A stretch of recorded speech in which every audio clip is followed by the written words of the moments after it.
সম্প্রতি শাকিব খান ও অভিনেত্রী মিমি চক্রবর্তী অভিনীত রায়হান রাফি পরিচালিত তুফান সিনেমার টিজার মুক্তি পেয়েছে।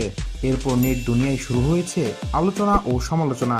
এরই মাঝে শনিবার মিমি নিজের অনুভূতি প্রকাশ করে সামাজিক যোগাযোগ মাধ্যম ফেসবুকে সেই সিনেমার নতুন পোস্টার প্রকাশ করেছেন। রোমান্টিক আর অ্যাকশন ঘরানার এই পোস্টার এরই মধ্যে নজর কেড়েছে ভক্তদের।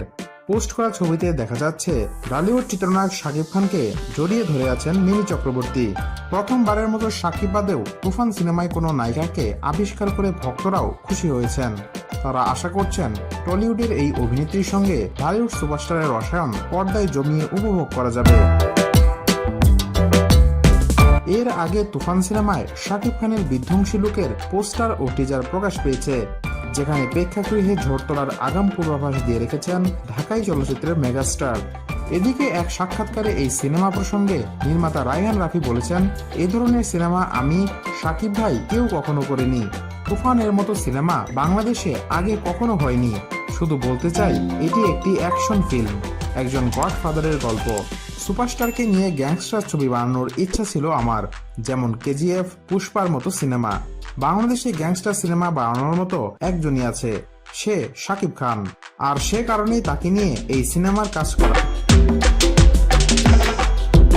জানা গেছে একজন গ্যাংস্টারের গল্পে তৈরি হয়েছে তুফান সিনেমা, যেখানে উঠে আসবে 90 দশকের চিত্র। সে সময়ের এক নামকরা গ্যাংস্টারের কাহিনী নিয়েই এগিয়ে যাবে তুফানের গল্প। তুফানের মাত্র 81 সেকেন্ডের টিজারটি সামাজিক যোগাযোগ মাধ্যমে ব্যাপক ঝড় তুলেছে। অনেকেই বলেছেন যেন বলিউড কিংবা দক্ষিণী সিনেমার টিজার তুফান।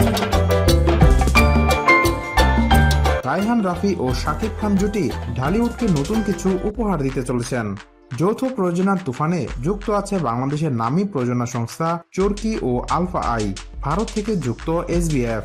শাকিব খান, মিমি চক্রবর্তী ছাড়াও এই সিনেমায় আরও অভিনয় করেছেন অভিনেতা চঞ্চল চৌধুরী, অভিনেত্রী নাবিলা, মিশা সওদাগর প্রমুখ। সবকিছু ঠিক থাকলে আগামী ঈদুল আজহায় প্রেক্ষাগৃহে মুক্তি পাবে সিনেমাটি।